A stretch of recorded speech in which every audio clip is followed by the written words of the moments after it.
Existe alguma coisa melhor que viajar?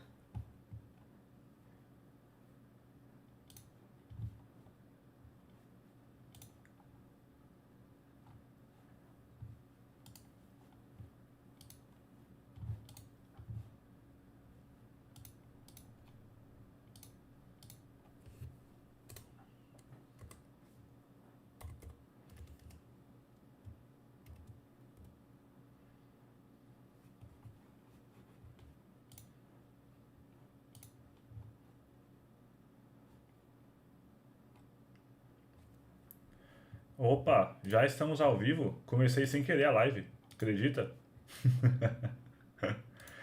Já estava preparando aqui as coisas. Bom, beleza. Deixa eu só botar então meu fone de ouvido, né? Comecei a live sem querer. Apertei aqui achando que é só linkar. Pera aí.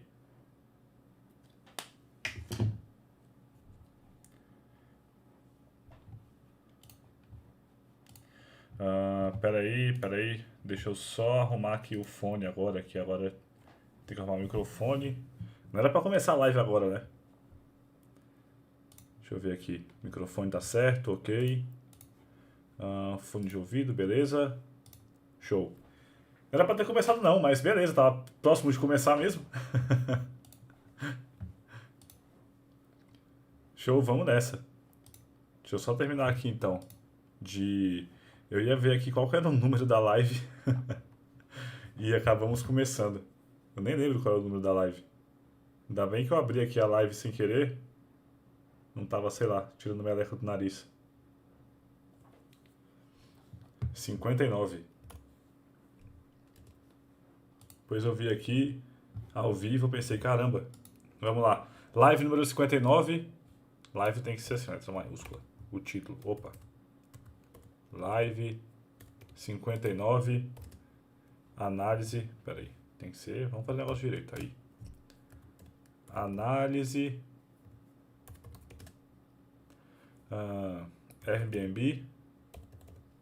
Qual que é o ticker mesmo da Airbnb? ABNB. E. Opa. E Booking. Que aí é BKNB. BKNB. É isso, né? Booking. Cadê? BKNG. Eu nunca sei de cabeça esses stickers assim. Mudar a cor aqui, botar um vermelhinho. Show. Só pro pessoal entrar aí e saber mais ou menos o que a gente vai fazer. Mas a gente vai. Quando é live de análise assim, acaba que eu mexo mais no site de RI da empresa, né? Mas assim, vou botar aqui primeiro. Calma aí, como é que eu boto o zero aqui? Option. Primeiro recado. Pessoal, tem um recado importante.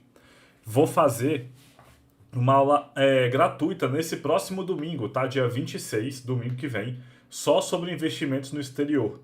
Ou seja, a gente já vai ver bastante coisa sobre investimento exterior aqui, porque tanto o Airbnb quanto o Booking são ações negociadas nos Estados Unidos. Você consegue comprar por BDRs aqui no Brasil, as duas também. Mas até tem um vídeo aqui no canal mostrando por que não vale a pena você investir em BDR, é muito melhor você investir no exterior diretamente. Inclusive vai ser um dos pontos que eu vou falar nessa aula gratuita. Que é para quem quer começar a investir no exterior, quem quer começar a construir patrimônio em dólar, receber renda passiva em dólar, para quem quer... É focado em quem ainda não investe no exterior e quer começar, quem não investe em nada também e já pode começar, e até recomendo, e quem já investe no exterior, mas quer se aprofundar mais no assunto. Então é um conteúdo que vai ter bastante conteúdo, é uma aula bem densa de conteúdo, bem direto ao ponto, e vai ser 100% gratuita. Basta você se cadastrar e vai ser domingo que vem, dia 26 às 8 horas, tá? Então dia 20, vou botar aqui Masterclass investindo no exterior. Então vou botar aqui a data.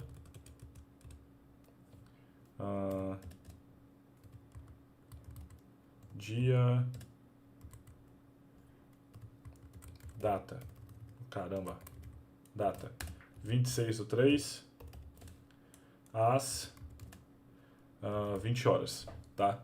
Então eu vou deixar link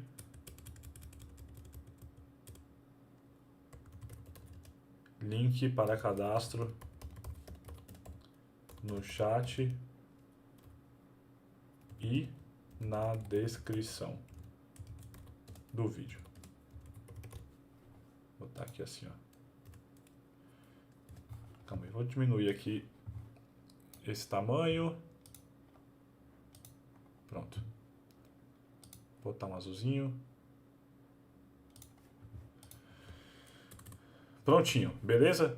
Esse é o primeiro recado. Então, agora eu vou soltar o link aqui. Espera aí. Cadê o link? Não era pra ter começado a live, eu não tô nem pronto, tá vendo? Mas eu vou abrir aqui o link. Geralmente eu deixo tudo isso aqui já pronto logo de cara. A live estava marcada para 8 horas, e começou 3 minutos antes.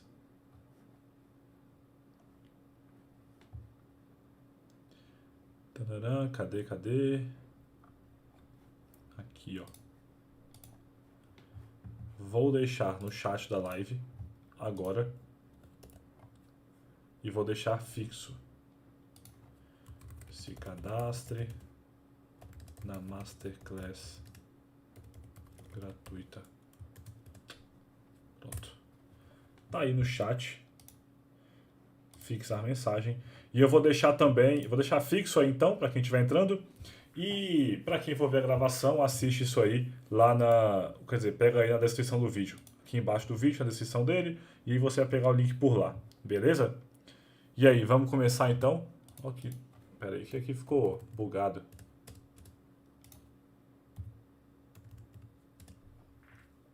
Engraçado, não fica certinho, né? Pronto. Então é isso. Primeiro recado tá dado. E é basicamente esse recado. Não tem outro não. Então vão entrando aí, compartilhem a live com seus amigos, deem o seu like.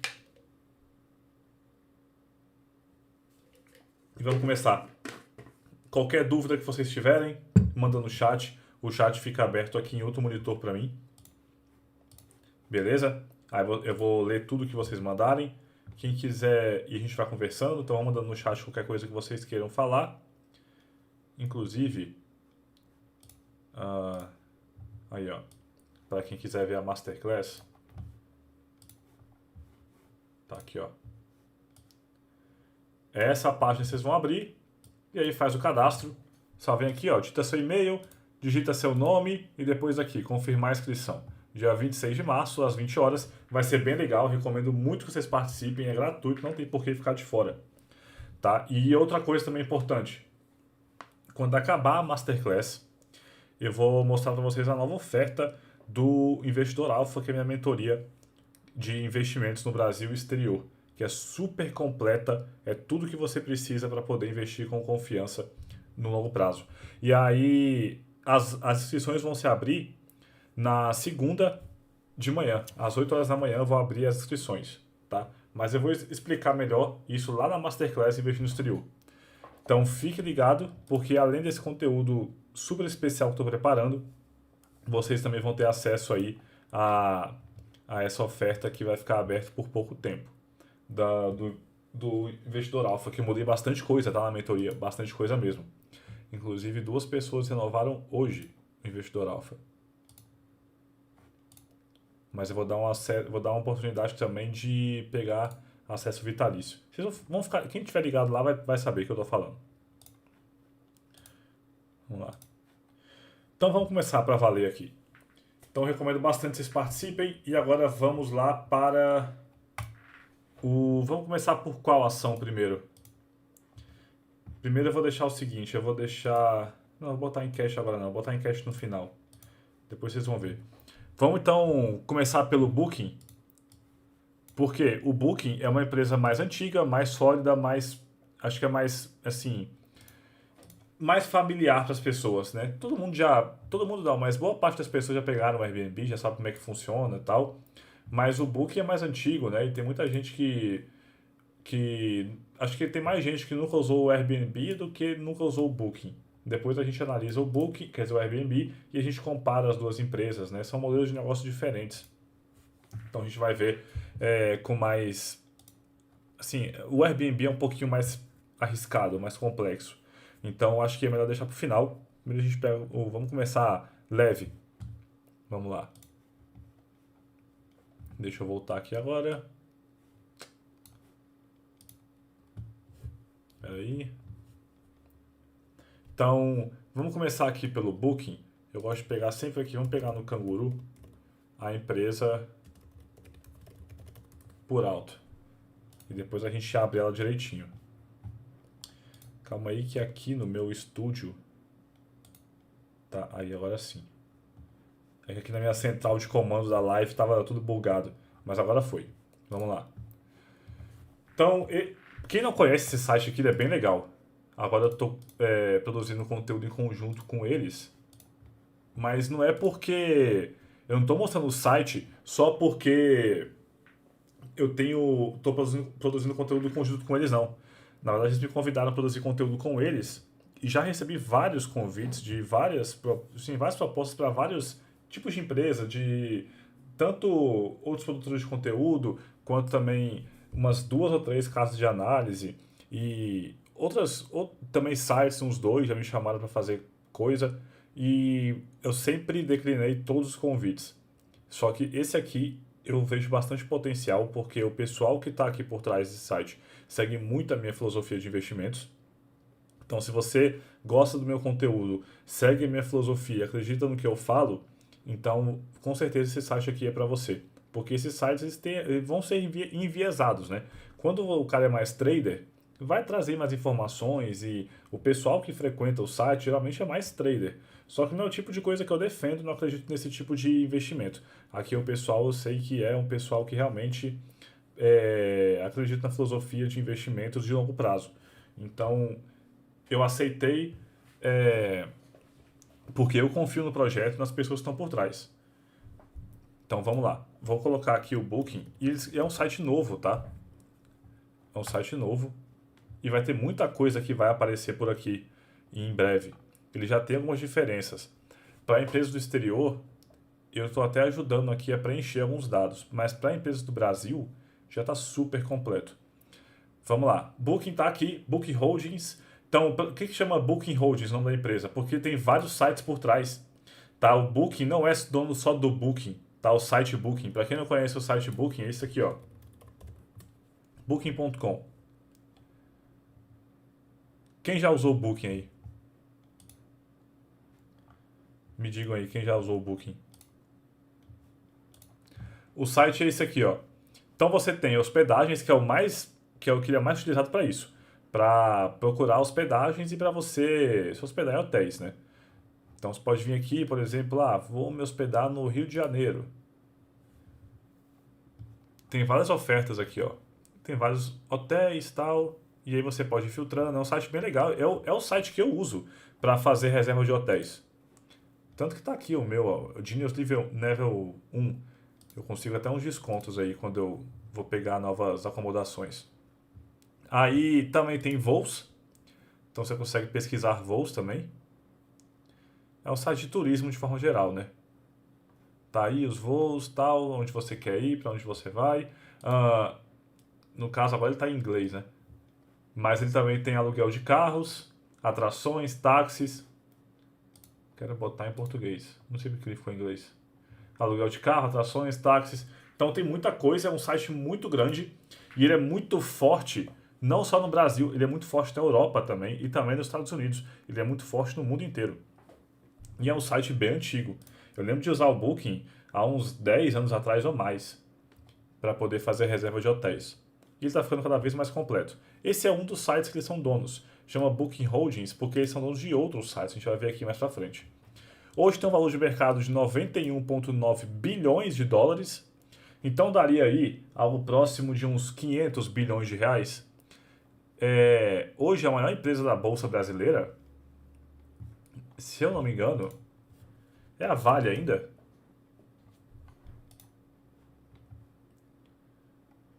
Eu não sei se é a Vale. Aqui não estava mostrando o valor de mercado. Mas não lembro se é a Vale não. Ainda é, né? Mas ou é a Petrobras. Se alguém souber, deixa no chat aí. Aqui também não está mostrando o valor de mercado da Petrobras. Só que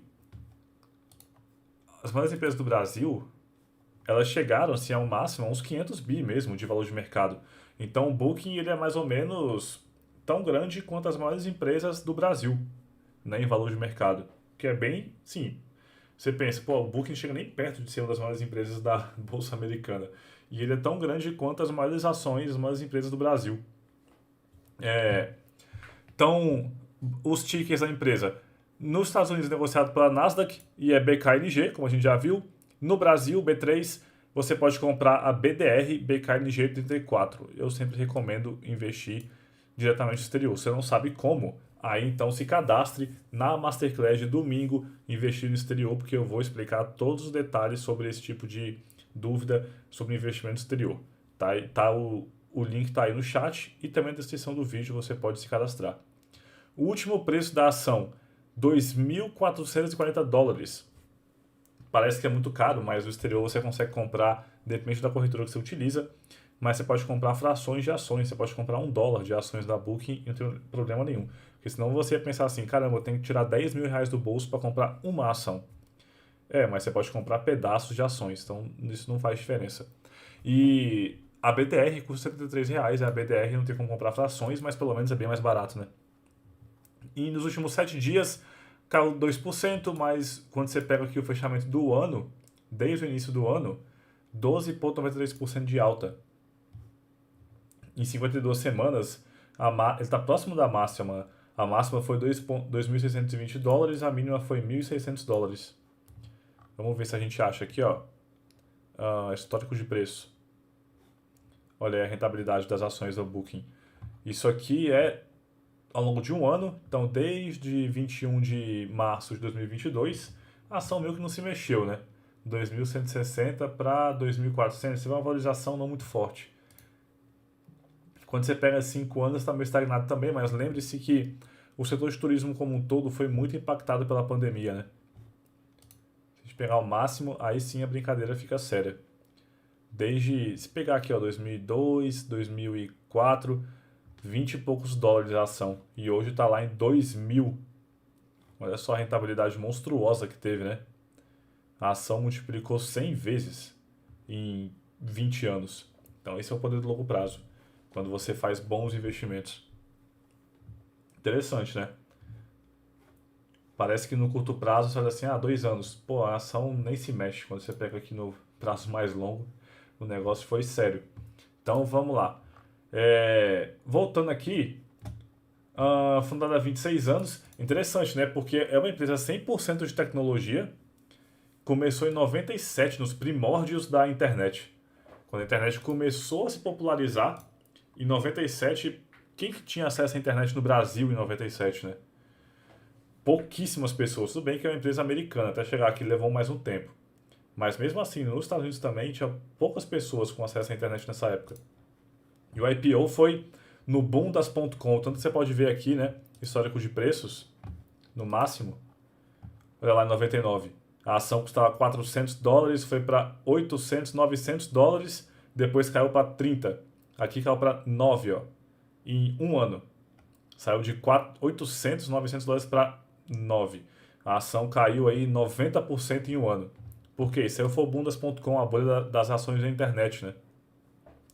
Ela fez o IPO bem no ápice da bolha, que estourou lá por volta de 2000, 2001. E aí as ações de internet como um todo despencaram. O Booking não foi diferente, você consegue ver claramente aqui, né, no histórico de preço. Fez o IPO bem no boom das .com e depois despencou. Quando você olha ações de internet como um todo, foi isso que aconteceu naquele momento. Foi um setor, um efeito bem específico em empresas de internet. Depois a gente vai dar uma nota aqui para a empresa. No final a gente dá uma nota para ela. Aqui não tem um boomerang ainda, nem composição acionária, mas a gente vai preenchendo isso aqui com o tempo. Vamos lá, vamos entender um pouquinho mais sobre a empresa. A Booking Holdings é líder mundial de programação de viagens online e seus serviços relacionados, atuando em mais de 220 países. 220 países, praticamente todos os países do mundo.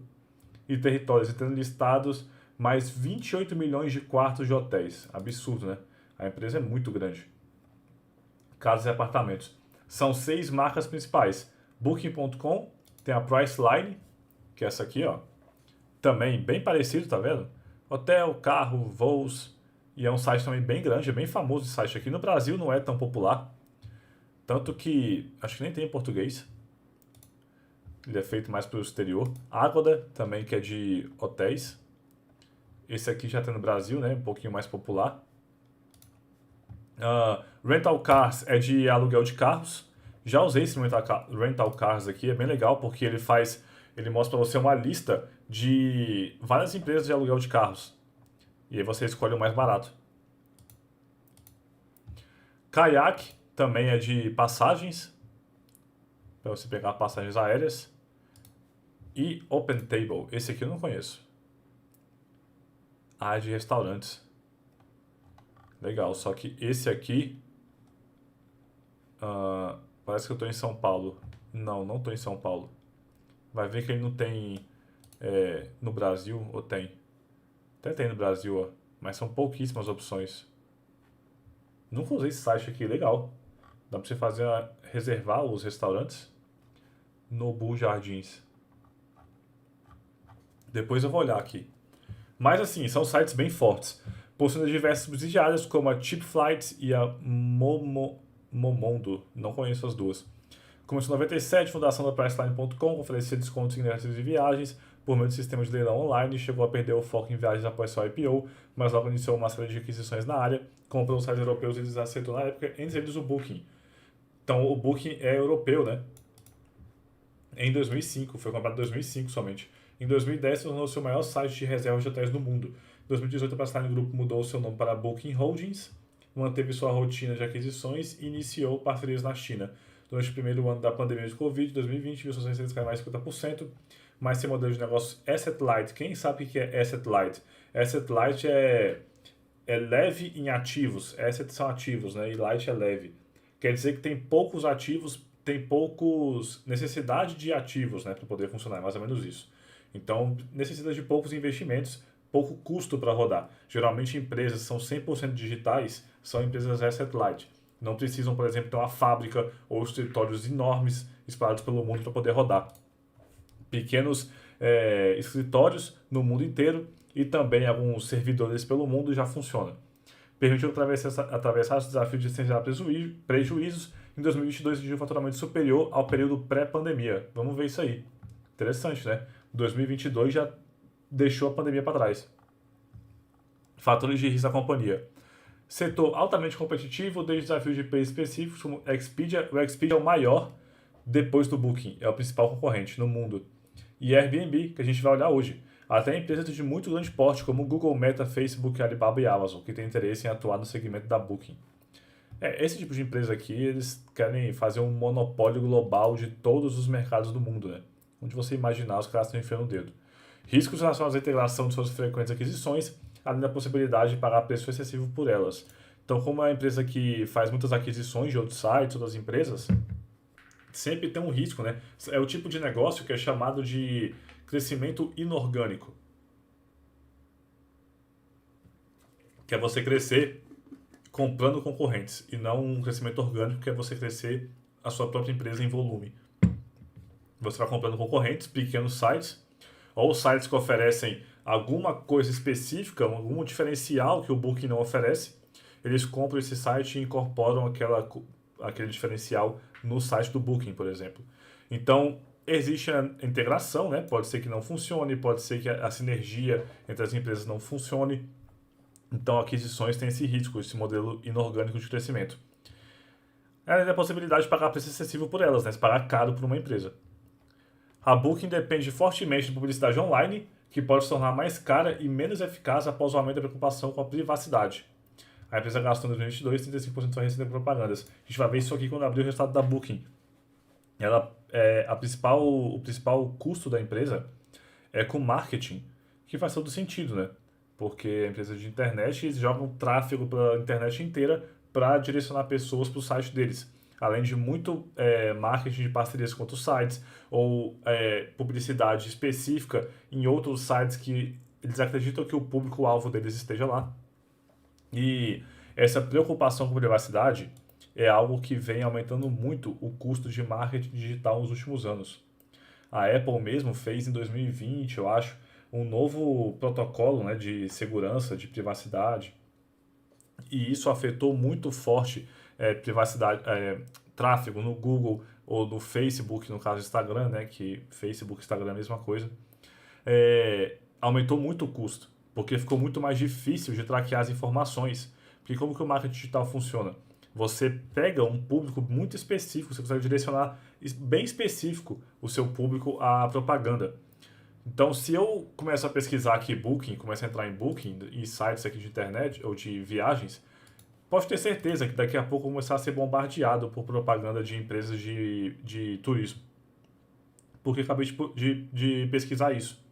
Então eles são bem específicos, ou até mesmo o perfil de público, né? Dependendo de onde você mora, a sua renda, eles sabem tudo, quantas vezes eu viajo por ano, eles sabem tudo sobre a minha vida. Esse tipo de empresa sabe mais sobre a minha vida do que eu mesmo. Então eles conseguem pegar o público-alvo muito certeiro. Só que isso acabou causando um certo perigo de privacidade, né? As empresas sabem muito sobre a gente. Então algumas empresas começaram a bloquear isso, a Apple mesmo fez isso.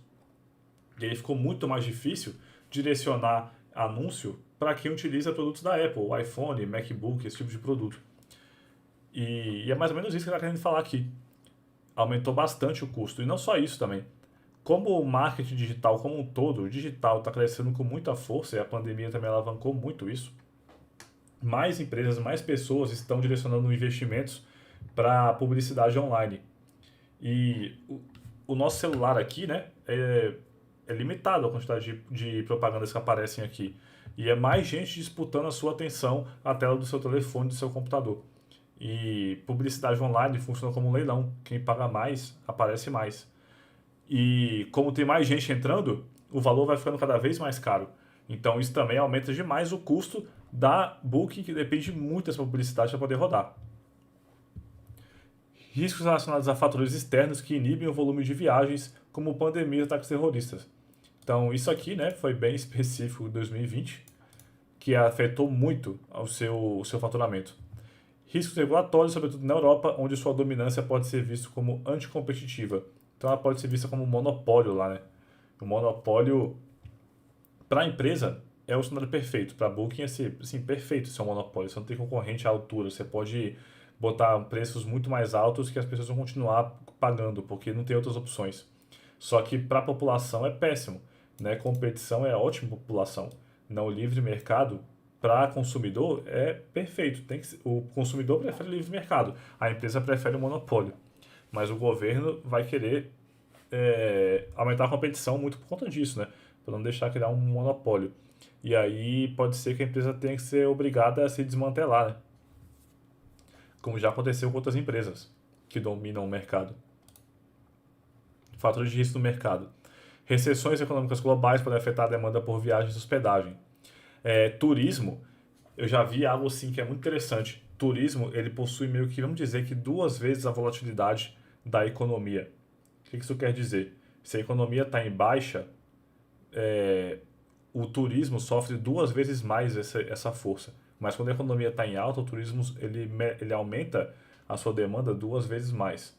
Né? É difícil assim metrificar 2 vezes mais que o quê? Mas é o crescimento, por exemplo. Se o PIB subir 2%, a tendência é que o turismo suba 4%. É mais ou menos isso. Depende muito da métrica que você utilize como crescimento econômico. O turismo é muito afetado por isso, se as pessoas estão com dinheiro sobrando ou não. Porque turismo é supérfluo. Todo mundo consegue viver sem viajar. Turismo por turismo, as pessoas só fazem quando tem dinheiro sobrando. Então, recessões econômicas podem afetar bastante mesmo essa demanda. Risco cambial por sua atuação global. Aqui no caso, eu vejo até como uma proteção, de certa forma. Não como um risco, depende muito de como que vai ser esse câmbio, né? Porque a proteção de que forma? Como a empresa atua em vários mercados no mundo, em vários não, no mundo inteiro, em praticamente todos os países do mundo, se tiver uma recessão econômica em um país específico, ou uma moeda desvalorizar muito em um país específico, ou valorizar demais, você acaba se protegendo por conta que está exposto a todos os países, a todas as economias e todas as moedas do mundo. Então, quando coisas ruins acontecem com uma economia específica, você não é tão impactado. Mas também, se tiver uma economia específica que esteja voando e é uma moeda valorizando muito mais do que as outras, aí você também não ganha tanto. A inflação pode corroer o poder de compra dos consumidores e reduzir a capacidade de viajar. Isso aqui está bem ligado a recessões econômicas, né? Inflação é isso aqui, tira o dinheiro do bolso das pessoas. As pessoas começam a gastar mais com transporte, com alimento, com água, luz, energia, aluguel, e aí sobra menos dinheiro nas pessoas para poder viajar. E, consequentemente, o Booking vende menos. Vantagens competitivas, sua escala obtida com o negócio de hotéis tem permitido a diversificação de sua atuação, com ofertas de imóveis para aluguéis, voos, ações e pagamentos online. Então, isso aqui é a vantagem competitiva que é muito forte, que é esse ganho de... chama efeito rede. Que é o quê? Quanto mais pessoas utilizam o seu serviço, mais forte ele fica. E aí, quando você domina um mercado específico, é muito difícil outros sites conseguirem competir com você, porque eles não têm a mesma rede que você. Isso é muito claro com redes sociais. Você só vai utilizar uma rede social se todo mundo estiver utilizando também. Você não vai querer utilizar uma rede social que não tenha ninguém usando. Porque isso vai produzir conteúdo para quê? Você só vai querer utilizar a rede social que tenha seus amigos, produtores de conteúdo que você tem interesse em ver. Se não tiver muita gente usando, você não vai usar. Por isso que é tão difícil criar uma nova rede social que desbanque as redes sociais existentes. Porque eles não conseguem ser feitos de rede. E no Booking é mais ou menos isso, né? Ele consegue colocar tantas opções de hospedagem, de hotéis, ele consegue, como tem uma escala muito grande, ele consegue negociar, barganhar melhor com os hotéis, com companhias aéreas e oferecer preços ainda melhores. Então, ser líder de mercado, ter uma grande escala, é uma vantagem competitiva contra os seus concorrentes. Forte atuação no fragmentado mercado de hotéis da Europa. Então, Europa, que é um continente que tem muita visitação, né? Que o turismo é muito forte por lá. E é um mercado fragmentado, ou seja, tem muitos players pequenos, enquanto o Booking domina esse mercado. Vamos ver discussões, acho que não tem nada aqui não, a gente pode criar um tópico no final. Demonstrações financeiras. Aqui, vamos pegar mais para frente. Vamos primeiro pegar aqui os números da empresa mesmo, depois a gente olha isso aqui. Proventos, que extremamente preço a gente já passou, dividend yield de 0, valuation, não temos nada, mas também não precisamos disso. Liquidez, a ação é bem líquida, olha lá, milhões de negócios. O resto aqui já pode pular, vamos direto para o site RI da empresa. Tem até aqui, ó, link, site RI.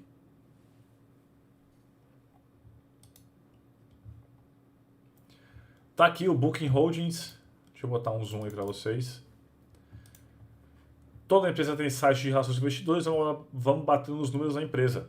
Inclusive, vou até liberar para vocês, para a gente utilizar aqui, a planilha que eu utilizo. Deixa eu só abrir aqui. Com os alunos do Investidor Alpha, para analisar empresas.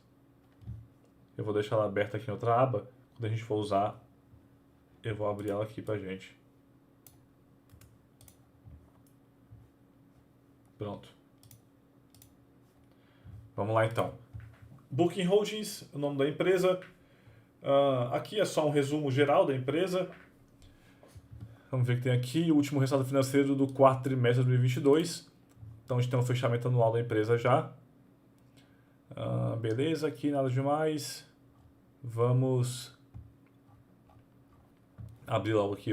Eu procurei já uma apresentação que mostrasse a empresa como um todo. Eu acho legal ver a apresentação, aqueles Investor Days, que aí fala sobre todo o modelo de negócio da empresa, suas perspectivas futuras, esse tipo de coisa. Não achei nada disso aqui no Booking. Infelizmente, não se preocuparam tanto com os investidores. Então, vamos com o que a gente tem, né? Cadê? Financials, Annual Reports, que é o último que a gente tem. 10K. Tá aqui 2022. Esse aqui mesmo. Famoso 10K. Deixa eu abrir aqui. Eu gosto de abrir ele no... Se eu conseguir trazer para a tela aqui, ele não deixa.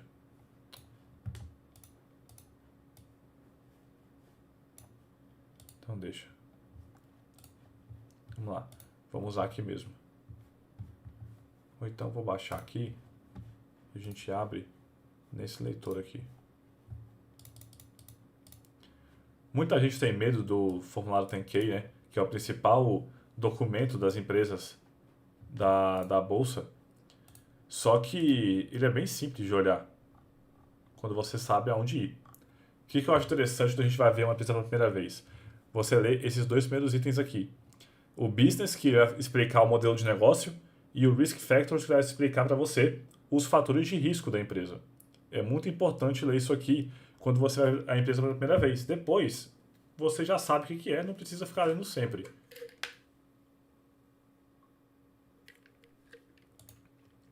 Então aqui, ó. Se você não sabe inglês, não é muito texto. Pega isso aqui, dá um Ctrl+C, Ctrl+V e mexe no Google Tradutor que você vai conseguir ler tudo certinho. Então, o business aqui. Tarará, Covid-19, pandemia, já acabou, restrições de viagens, os viajantes voltaram a explorar o mundo. A gente está muito orgulhoso que, apesar dos desafios, a nossa comunidade global e invasão da Ucrânia pela Rússia, impacto persistente de inflação nos consumidores e todos os problemas, aeroportos da América do Norte e Europa, tarará, como também efeitos do Covid ainda. E a gente continua nossos esforços para deixar nossas marcas mais acreditadas e convenientes tarará, para os consumidores e parceiros. Então, vou fazer a propaganda deles aqui. Tarará, tarará, tarará, tarará. O Book, inclusive, bem interessante, ele passou pela pandemia muito bem. Porque o setor de turismo foi um dos setores que mais foi impactado, né, pela pandemia. Um dos que mais foi impactado. No Brasil, se a gente olhar ações de turismo no Brasil, foi uma catástrofe. Vai olhar a CVC, vai olhar a Azul, a Gol, foi um inferno na terra para essas empresas. Mas a Booking conseguiu se passar muito bem. Principalmente por ter baixíssimos custos, né? Então, quando a coisa aperta, a receita cai, não é tão problemático assim quando a empresa tem custos baixos para se manter rodando e também quando ela possui uma estrutura de capital boa, ou seja, não estava super endividada, não estava passando por dificuldades, empresa que era lucrativa, tinha um bom caixa, poucas dívidas, aí foi tranquilo. Então aqui está falando os sites deles, né, o que eles oferecem. O Booking oferece quase tudo, menos restaurantes, menos o Meta Search. E aí, isso aqui está especificando os sites, né? Modelo de negócio. Eu não vou ler tudo, porque eu já dei uma lida antes e já resumi bastante coisa ao longo dessa 30 minutos de aula até agora. Tá? Mas você pode ir lendo tudo, porque eu acho muito interessante quando você decide que você quer investir na empresa. Agora, cadê o Risk Factors? Eu já estou nos fatores de risco. Onde ele começou?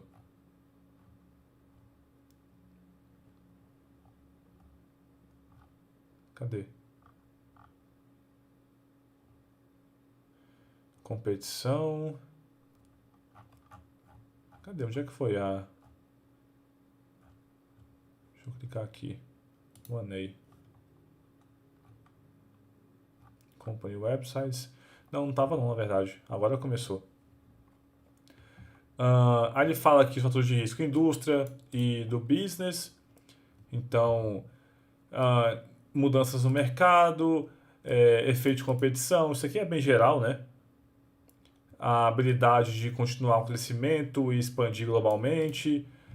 Impactos adversos como pandemias.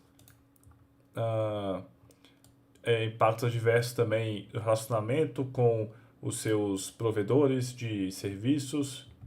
Tem bastante coisa aqui. Isso aqui é interessante você sempre ler, porque você sabe agora mais ou menos. Muitas vezes, quando você vai avaliar um investimento, você tem que saber o risco daquele investimento, né? E olhando isso aqui, abre muitos olhos para o que você tem que ficar de olho na empresa. Aí depois ele vai falando sobre cada um dos pontos. Indústria e o risco do negócio. Tarará, Meta Search. Aqui ele não separa tão bonitinho, né? No caso de fatos de risco, é um texto tão gigante, é um pouquinho mais chato de ler. bastante coisa. Mas já falamos muito sobre isso aqui também. Pelo menos aqui no Canguru ele fala bastante no final, né? Fatores de risco tá aqui, ó. A gente já passou por alguns pontos mais importantes, ó, fatores de risco da companhia. Então não vou ler tudo aqui, que a gente já passou por alto nessa parte. Essa parte de segurança, né? Na internet, privacidade de dados, isso aqui é muito sério para empresas de tecnologia digitais, né? Então, beleza. Vamos agora voltar. O que a gente costuma ler no 10K, além desses dois pontos? Os dados, né, da empresa, os números. Você vai achar aqui, ó, no Financial Statements. Vamos descendo. Tararam, tararam. Aqui é só da auditora, né? No caso aqui é a Deloitte, a auditora, uma das 4 grandes empresas de auditoria do mundo. Cadê os números da empresa?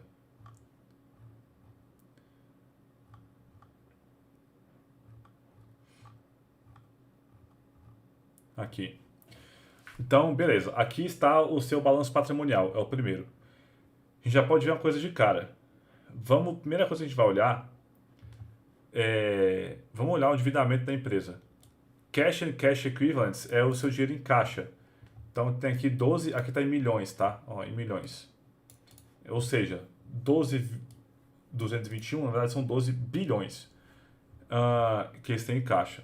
Mais investimentos de curto prazo, que você pode até considerar como caixa também. Mas é um valor tão insignificante que a gente pode até pular isso aqui. O resto são outros ativos, por exemplo, accounts receivable são contas a receber.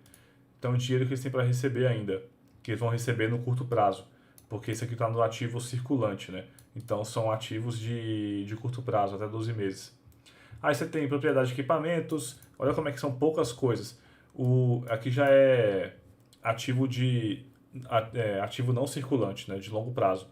Ou seja, são ativos que você não consegue converter em dinheiro com facilidade. Você não consegue vender, por exemplo, um equipamento com muita facilidade, dependendo do que seja. É um valor muito baixo, olha aqui, propriedade de equipamentos. 600 milhões. Para uma empresa que vale 91 bilhões de dólares, 600 milhões de equipamento de imobilizado intangível, que é isso aqui, né? E aqui intangível está aqui, né? Aqui é imobilizado somente. É muito pouco. Intangível é mais, porque isso aqui é valor de marca. O Booking, por exemplo, tem uma marca muito forte. Os outros sites como Kayak, isso aí é valor intangível, que você não toca, né, vamos dizer. E aí é um valor mais alto do que os valores mesmo de ativos físicos. Então a empresa consegue rodar com pouco dinheiro, ela consegue rodar. Não tem muita coisa para ficar reinvestindo. A empresa tem somente 25 bilhões de ativos. É bem pouco. Sendo que dos 25, metade disso é dinheiro em caixa, parado. E aí, liabilities são os passivos, né? A gente tem aqui contas a pagar, 2,5 bi, nada muito grande. Cadê as dívidas? Tá aqui, ó, short-term debt, que é dívida de curto prazo, bem pouquinho, 500 milhões. E aí a gente tem os long-term debt, que é 11,9 bilhões, que aí são dívidas de longo prazo.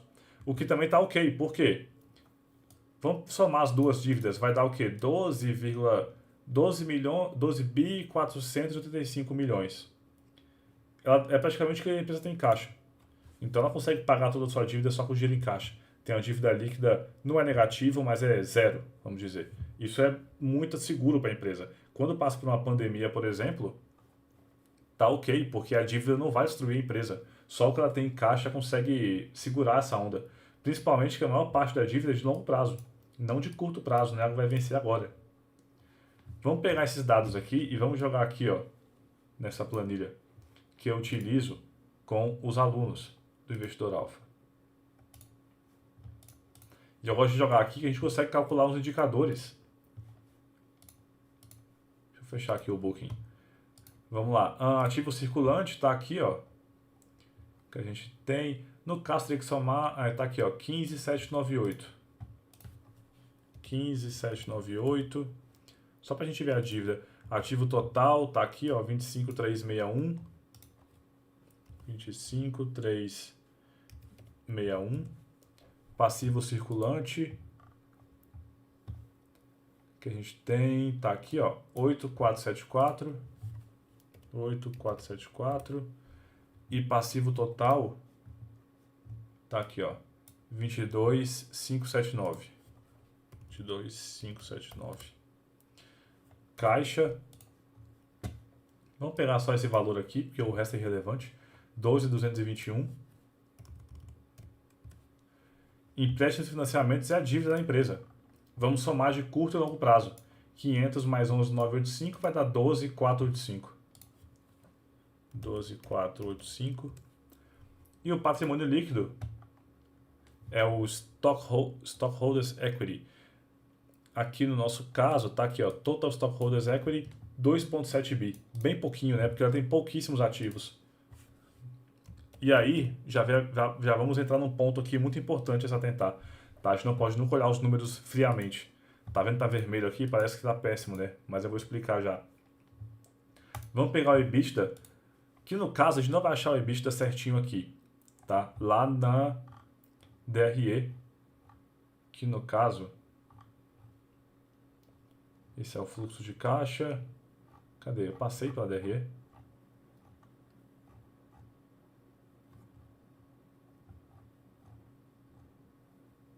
É aqui. É aqui mesmo. Cadê a receita? Aqui, ó. Não, EBITDA que eu quero, na verdade. A gente vai pegar o... Aqui, ó. Operating Income. Que no caso é o lucro operacional. O EBIT é isso aqui, tá? Aí a gente tem que pegar esse valor aqui e somar a depreciação e amortização. Então vou pegar, fazer um cálculozinho. 500, vou botar aqui igual 502 mais... Onde a gente acha a depreciação e amortização? Lá no fluxo de caixa. Talvez apareça aqui também. Mas vamos para o fluxo de caixa logo? Ou tá aqui? Não, tá aqui, ó. Depreciação e amortização. 451. Esse é o EBITDA. Despesas com juros. A gente vai achar isso aqui. Agora sim no fluxo de caixa. Tá aqui, ó. Vai ser na atividade de financiamento. Tarará. Deve estar em outros aqui. Que não estou vendo aqui o pagamento. Tarará, cadê? Às vezes é tão baixo que eles nem colocam.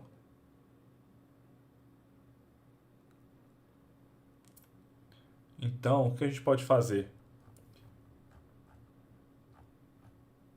Aqui eu sei que vai ser um valor bem baixo, mas a gente pode pegar o resultado financeiro da empresa. Tá aqui, ó, Interest Expense. 391. Bem baixinho, né? Vamos lá, como é que a gente olha esses números aqui então? Agora é o ponto importante, tá? Opa, calma aí que eu acho que a internet caiu. Caiu ou não? Tá aparecendo aqui tentando reconectar. Voltou. Qualquer coisa vocês mandam no chat aí se deu alguma coisa errada.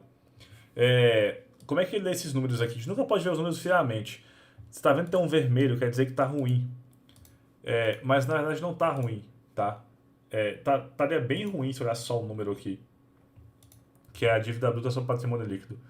Primeiro, liquidez corrente quer dizer que tem mais ativos do que passivos circulantes. Ou seja, a empresa tem capacidade de pagar com suas obrigações no curto prazo. Isso aqui é importante ter. E a empresa tem que ser acima de 1, está acima de 1, ótimo. Liquidez geral não é tão importante assim, que é você ter ativos totais superiores a passivos totais. Tá verde, ok, mas não é tão importante, que depende muito do perfil dos seus passivos e dos seus ativos. A dívida bruta sobre patrimônio líquido tá bem ruim, quer dizer o quê? Deixa eu olhar aqui o cálculo. Nada mais é que pegar o patrimônio, quer dizer, o empréstimo e financiamento são suas dívidas e dividir pelo patrimônio líquido. Geralmente, tem que ser pelo menos o dobro de patrimônio em relação aos seus, à sua dívida. Mas por que que não é tão... E aqui é o ponto que a gente vai analisar agora no negócio, não olhar somente número frio. Por que que não tá tão problemático assim? O patrimônio da empresa é muito baixo porque seus ativos são muito baixos. Mas são baixos porque a empresa tem baixa necessidade de ativos para rodar. Se a gente olhar aqui de novo, no balanço patrimonial, ela não precisa de nada para rodar. É basicamente tudo que ela tem de ativos é seu dinheiro em caixa, é metade de tudo. Depois ela tem aqui, ó, alguns investimentos de longo prazo, que até dá para considerar como dinheiro também. Goodwill, que é somente contábil isso aqui, que é, como ela faz muitas aquisições, é normal isso aqui entrar, que é uma correção sobre o valor pago nos ativos. E intangível, que é o valor das suas marcas. Então, ela tem baixíssimo ativo. Por isso que quando a gente olha aqui o número, parece, caramba, tá péssimo, o patrimônio líquido da empresa é baixíssimo. Mas é porque ela tem pouquíssimos ativos e porque ela não precisa ter muitos ativos. Então esse indicador fica distorcido por conta disso. O dívida líquida sobre EBITDA vai ser um indicador mais certeiro nesse caso. Que a gente vai comparar a dívida da empresa em relação ao seu lucro operacional, né? Ou seja, sua geração de lucro, quão relevante sua dívida é quanto a isso. E a gente está vendo que é um valor baixíssimo, 0,05. Ou seja, sua dívida está muito tranquila, muito controlada. E aqui, cobertura de juros, a empresa tem capacidade de pagar seus juros, suas dívidas. As dívidas têm juros, né? Se a dívida é muito barata, ok. Ou se a empresa gera tanto lucro em relação àquela dívida que ela consegue pagar com folga seus juros, ok. Acima de 5 já fica verde aqui, está em 14, ou seja, está bem tranquilo. Ela paga 391 milhões de juros por ano, mas gera 5,5 bi de EBITDA. Então está bem tranquilo. Seu endividamento, apesar de estar vermelho aqui, está super, super tranquilo. Porque a gente tem que fazer uma análise mais aprofundada do que somente olhar os números de forma fria.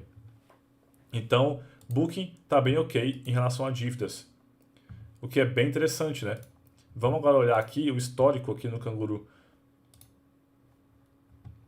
Por que quero olhar o histórico? Vamos olhar aqui. Aqui até tem um valor que a gente calculou, né? Era mais fácil ter pegado aqui do que, olha lá, o mesmo valor do que ter feito essa soma aqui. Era só pegar no site. Beleza. 2020, eu quero comparar o período pré-pandemia com o período atual. Por quê? 2020 e 2021, 2020 mais forte ainda, foi muito impactada a empresa, né? Porque ela sofreu muito com a pandemia, a empresa de turismo. Então, 2019, tudo estava normal. Ela tinha uma receita de 15 bilhões. Hoje já bateu 17. O seu EBIT era 5,3, agora 5,100. A margem está um pouquinho abaixo, mas o volume da empresa está um pouquinho abaixo também, né? O EBIT da empresa. Só que assim, está em período já pré-pandemia, ou seja, a empresa meio que já passou por cima disso. O que é importante avaliar esse tipo de coisa. O EBITDA também está muito próximo pré-pandemia. Aqui deu alguma distorção nos valores do resultado financeiro, né? Depois eu vou olhar e mandar uma mensagem pro pessoal, que aí distorceu um pouquinho o lucro. Esse valor aqui tá bem fora do que a gente encontrou aqui. Quer ver, ó? Era resultado financeiro.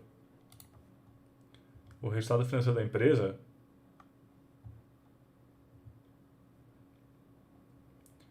seria esses valores aqui, ó. Tá bem fora, mas beleza. A gente já viu como é que é. A gente já viu aqui que o lucro da empresa foi de 3 bilhões, aqui é 2022, né? Aqui ele pega os outros anos também, ó. Foi 59 milhões, a empresa conseguiu ser lucrativa mesmo no ano da pandemia. Ela conseguiu lucrar 59 milhões, assim, irrelevante, né, o tamanho da empresa. Mas só de não ter tido prejuízo foi um resultado excelente. 3 bi aqui de lucro. Ela teve de lucro antes da pandemia. Cadê aqui, ó? 4 bi. Não chegou a ser o mesmo lucro, mas está bem ok, né? A empresa está bem melhor, já recuperou muito do que tinha antes. O lucro por ação, que era 112, hoje está aqui, ó, 76. Então tá quase chegando, pelo menos questão de receita, ela já passou, né? Período pré-pandemia. E aqui o interessante, a gente pode ver que em 2020 a empresa conseguiu se manter muito firme, né? Muito firme mesmo. Ela teve. Cadê? Até o fluxo de caixa operacional foi positivo. Isso aqui é impressionante. A empresa conseguiu se passar pela pandemia muito bem. Aqui tem vários indicadores que a gente calculou, né? Vários. Ó, a liquidez corrente. A dívida líquida por EBITDA. Até a cobertura de juros. Aqui deu 13, o nosso deu 14. Beleza. Vamos voltar aqui. Que eu gosto de ver também. Suas margens. Deixa eu apagar esses valores aqui. Que estava olhando alguma outra coisa aqui. Vamos pegar a sua receita. É interessante ver as margens de empresas de tecnologia. Geralmente são margens muito altas. A receita está aqui, ó. Total Revenues. 17,090. 17,090. Lucro bruto. Aqui no caso, eles não fazem separação, tá? O lucro bruto da empresa é o mesmo que a receita. Tá vendo que ele já passa aqui para despesas operacionais? Não tem lucro bruto. Até que faz todo sentido, né? O serviço que eles não tem custo de geração, né, do seu serviço. A empresa não. Esse tipo de custo seria como se fosse um custo de marketing, né? Mas ele entra como operacional, não vai entrar antes, não. Como custo de venda. Então vamos colocar o lucro bruto aqui no caso igual a receita. Margem bruta de 100%, porque meio que no caso específico dessa empresa não tem, né, despesas aqui no meio. Vamos pegar agora o EBIT, que é o Operating Income. 502. 502. E o seu lucro líquido final, 3058. Então as margens aqui da empresa, operacional e líquida, não é tão alta assim para a empresa de digital, né, 100% digital. Mas também não é uma margem baixa, né? Quando você compara com outros tipos de negócios, principalmente negócios físicos, não é uma margem baixa. Principalmente quando você olha outros negócios como o comércio, por exemplo, as margens são muito mais apertadas. Mas por quê que a margem líquida não é tão alta? A operacional já cai muito. E por que ela cai tanto? 30% a margem operacional. Por causa disso aqui, ó. Marketing expenses. Tá vendo como é de longe a maior despesa? Quando você pega toda a despesa operacional da empresa, arredondando 12 bilhões, 6 bilhões é em marketing, ou seja, metade de toda a despesa operacional da empresa é com marketing. Se a gente pegar o quanto que ela gasta aqui em marketing em relação à sua receita, né? Então vamos pegar aqui, fazer uma igual, só um cálculo rapidinho aqui. Marketing é 5.993. Vamos dividir isso aqui em relação à sua receita. Agora, percentualmente, 35,07%. 35% de tudo que entra na empresa, que ela vende, vai embora só como marketing. É bem pesado. Ela cortou bastante investimento na pandemia e tal para controle de custos, né? Que foi importante, que a empresa conseguiu se manter lucrativa ainda. Mas é um custo que geralmente é bem alto. É a maior despesa da empresa. Isso aqui eu vejo como uma fragilidade. Se ela parar de gastar tanto assim com marketing, ela vai começar a perder mercado. Esse tipo de negócio depende muito disso. Vamos olhar agora a rentabilidade da empresa. Algumas coisas eu já estou puxando direto do que a gente já anotou, que já foi tudo. Resultado financeiro, vamos começar a pegar daqui? Acho que vai ser mais rápido. Ah, aqui eu estava errado, né?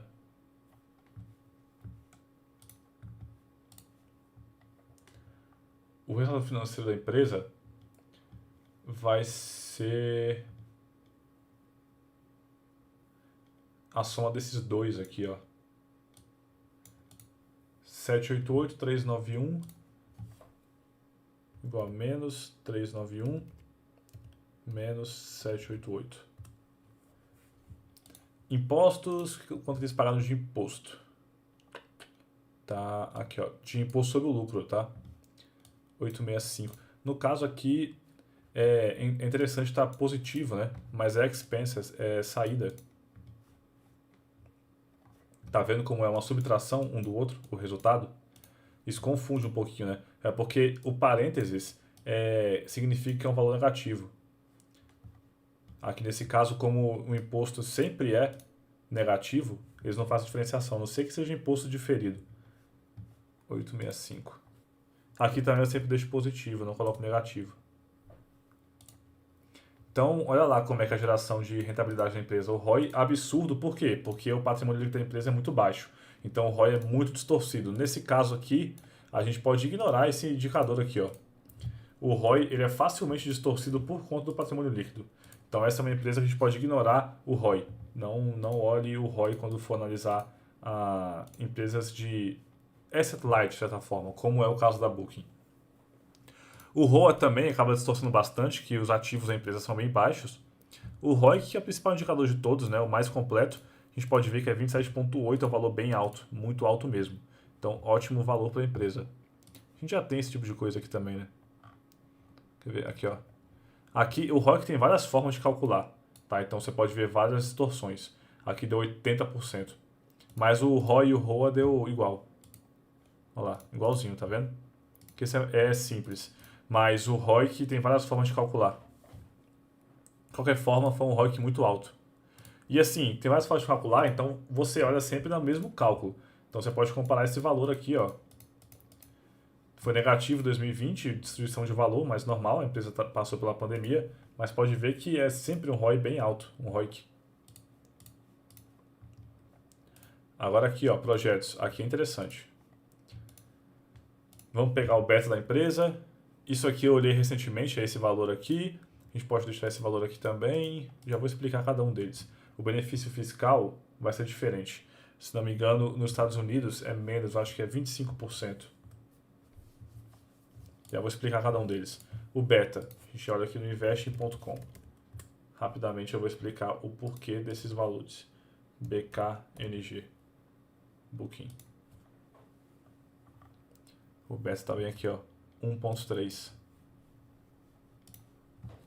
Uma empresa 30% mais volátil do que o S&P 500. Vamos lá, o que eu quero dizer com isso aqui? A gente vai calcular aqui o WACC, que é o custo do dinheiro da empresa. Quão caro é para ela conseguir se financiar. É mais ou menos isso. Vai levar tanto em consideração seus ativos próprios, como também o capital próprio, como o capital de terceiros. Capital próprio é o quê? É os ativos da empresa que ela possui como seu. Né? O que ela gera de caixa, o que ela tem de ativos, imobilizados, intangíveis, tudo isso. E capital de terceiros é dívida, né? Financiamento por fora. A gente tem que calcular o custo da dívida. E aqui eu estou calculando o custo da dívida pegando já valores que já pegamos antes. Que está aqui, ó. O quanto que ela tem de dívida em relação ao quanto que ela paga de juros, que está bem aqui, ó. Então eu consigo calcular o custo da dívida assim. Ela paga 3,1% na média de juros por ano das suas dívidas. É um custo muito, muito baixo. Ela consegue levantar dinheiro com muita facilidade através de capital de terceiros. E a gente calcula a rentabilidade do seu capital próprio através de outros valores que estão aqui e outros também que eu pego lá de outras planilhas. E o benefício fiscal é que toda vez que a empresa paga que ela contrai dívidas, ela reduz o seu lucro, porque ela vai pagar juros sobre aquela dívida. E está vendo aqui, ó. Cadê? Aqui, ó. Interest expense. Esse tipo de coisa aqui é juros que ela paga de dívida. Ou seja, quando ela contrai dívida, ela paga juros. E aí o juro vai aparecer aqui. Esses juros diminuem o seu lucro. E aí aqui, quando chegar esse valor aqui, ele vai ser menor. Se não tivesse dívida, ia ser 391 milhões a mais. Ia ser aí uns 4,3 bilhões. O cálculo do imposto em cima do lucro ia dar um valor maior aqui, porque a base de cálculo ia ser maior. Ou seja, o benefício fiscal é isso, a empresa consegue pagar menos imposto sobre o seu lucro, porque ela consegue reduzir o seu lucro quando ela paga juros sobre a dívida. É mais ou menos isso. Então esse é o custo do dinheiro da empresa. O quão caro é para ela se financiar, para ela conseguir cada um dos seus dólares que ela tem ali. E o ROIC é o quão bem ela consegue rentabilizar tudo que ela possui, os seus ativos. Então, geração de valor é a diferença entre o quanto que ela consegue rentabilizar o que ela possui e o quanto que custou o que ela possui. É basicamente isso, a diferença de um para o outro. A geração de valor é a subtração de um para o outro. Esse valor aqui tem que ser no mínimo, uns 2%, para começar a fazer algum sentido. Senão já é muito ruim. Aqui, no caso, 24% de geração de valor bem forte da empresa. Bem forte mesmo. Aí o beta, que é para calcular o CAPM, né? É 1,3, é o risco daquela empresa. O 10-year T-Bonds, você joga isso aqui no Google para achar. Se eu jogar aqui, ó, 10-year T-Bonds.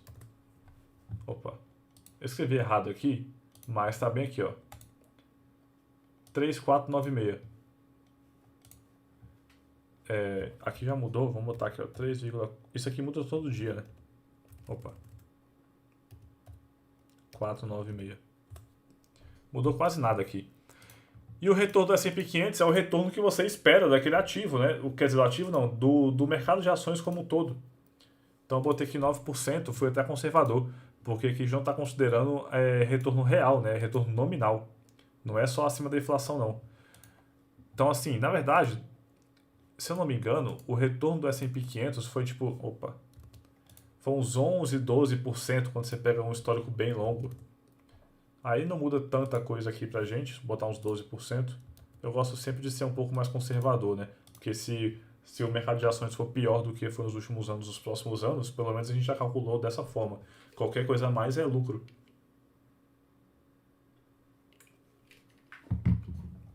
E agora é o crescimento da empresa.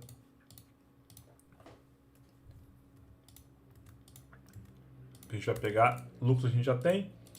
Aqui a gente vai calcular o quanto que a empresa reinveste em seu negócio, quanto que ela paga de dividendos, se ela está somente repondo o que ela possui, se ela está, na verdade, construindo mais ativos e se os seus dividendos são saudáveis. A gente vai olhar aqui exatamente isso.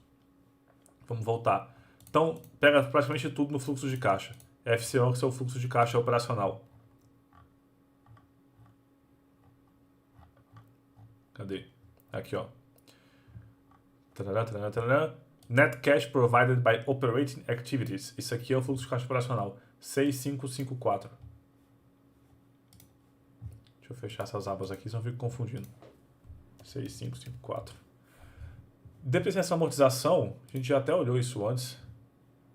Tá aqui, ó. 451. Opa, é aqui. Isso aqui vai ser um valor bem baixo, porque ela tem pouquíssimos ativos. CAPEX é o quanto que ela investe em imobiliário intangível. É isso aqui, ó. Additions to Property and Equipment. Isso é o CAPEX. 368.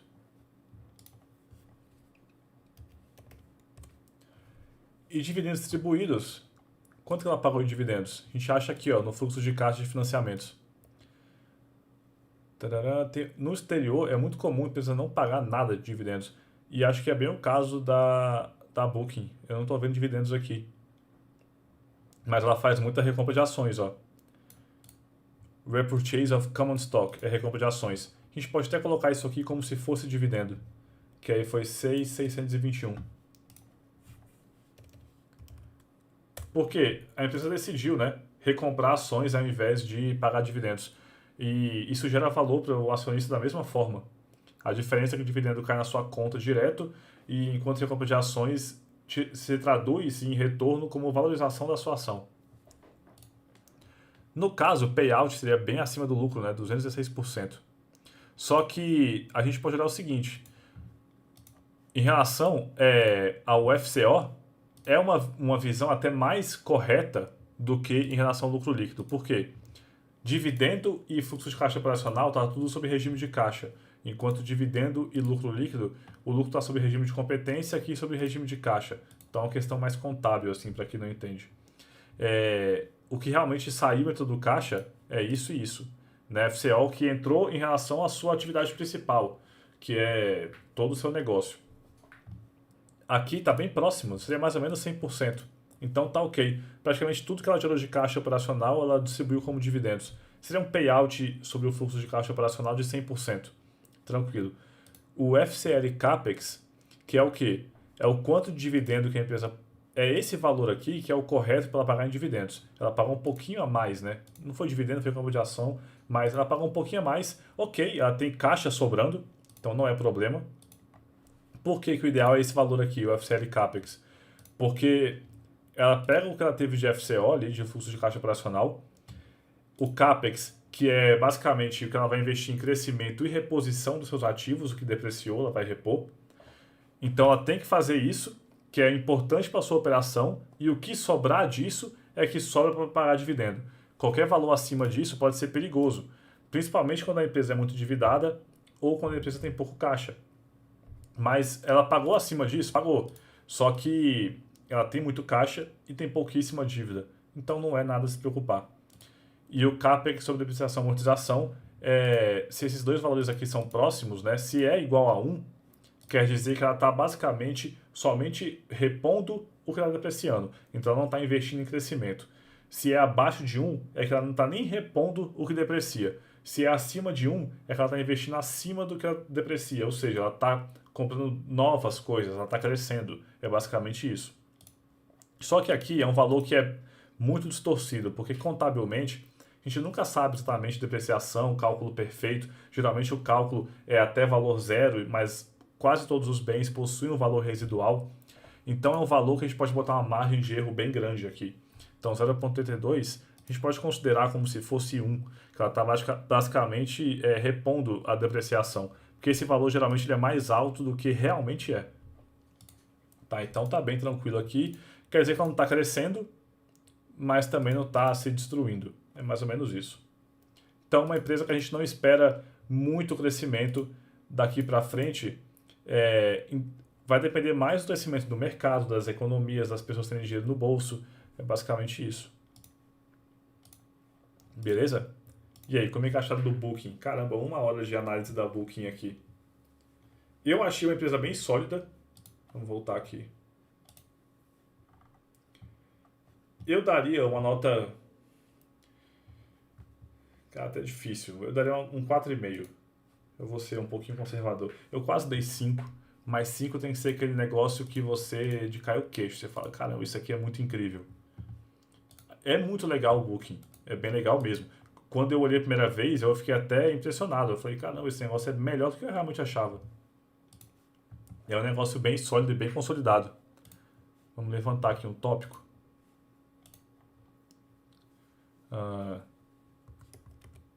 Resumo. Resultado de 2022. Vamos botar assim, ó. Por tópicos. Resultados muito próximos do período pré-pandemia. Vamos colocar aqui estrutura de capital muito controlada. O que mais a gente pode tomar aqui como alta geração de valor? Calma, tá errado aqui. Elevada geração de valor ao acionista. Não espero grande crescimento daqui para frente. Negócio mais consolidado. O que mais dá para colocar aqui?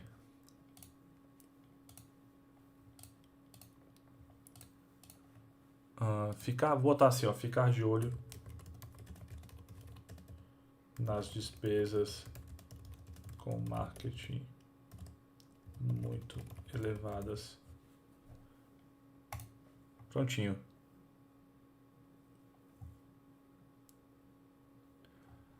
Show.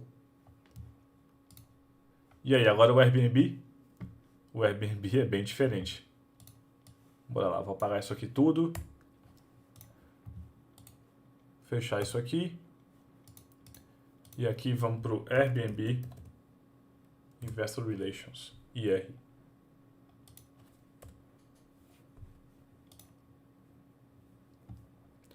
Então aqui, o Airbnb, assim, é um negócio bem revolucionário. Ele fez o IPO recentemente. Deixa eu olhar aqui, Airbnb. Aqui não tem muita coisa sobre ele, mas o que é interessante, o valor de mercado, 74 bilhões. O Booking tem 90 e poucos, né? É um valor de mercado não tão baixo assim em relação ao Booking, mas é uma empresa muito menor, muito menos consolidada. O que isso quer dizer? Que o mercado espera um crescimento avassalador da empresa daqui para frente, né? O mercado antecipa as coisas. Estão pagando caro pela ação é porque se espera um grande crescimento dela.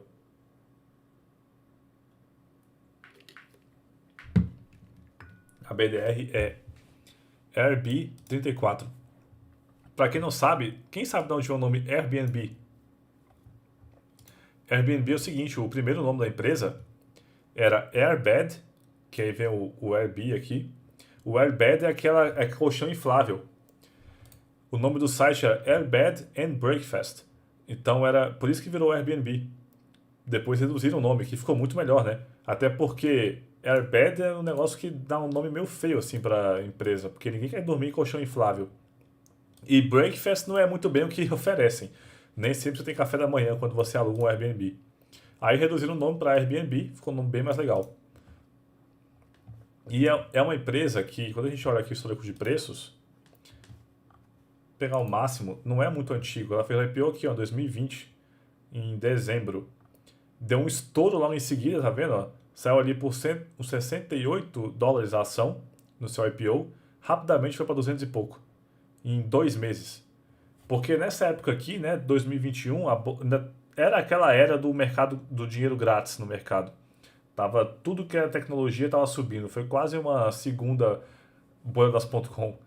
Empresas de tecnologia estavam conseguindo financiamento muito fácil, muito barato. Estavam tudo muito crescendo com muita força. Depois as coisas se acomodaram.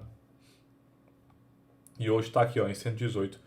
Então, quem comprou um IPO até consegue uma rentabilidade positiva, mas está abaixo da média, né? Então, a maior parte dos investidores está perdendo dinheiro com a empresa. Normal que as empresas de tecnologia, no geral, sofreram muito nos último ano. Aqui não tem tanta coisa sobre a Airbnb, a gente pode até escrever depois. Eu vou depois abrir aqui e vou preencher um pouquinho de umas coisas aqui do Airbnb. No final, a gente dá uma nota para a empresa. Vamos então olhar aqui nos seus SEC filings, seus números. Que o Airbnb, assim, dispensa muitos introdução, né? Todo mundo sabe como é que é a empresa. Vamos olhar aqui, ó. Caso alguém não saiba como é que é o Airbnb.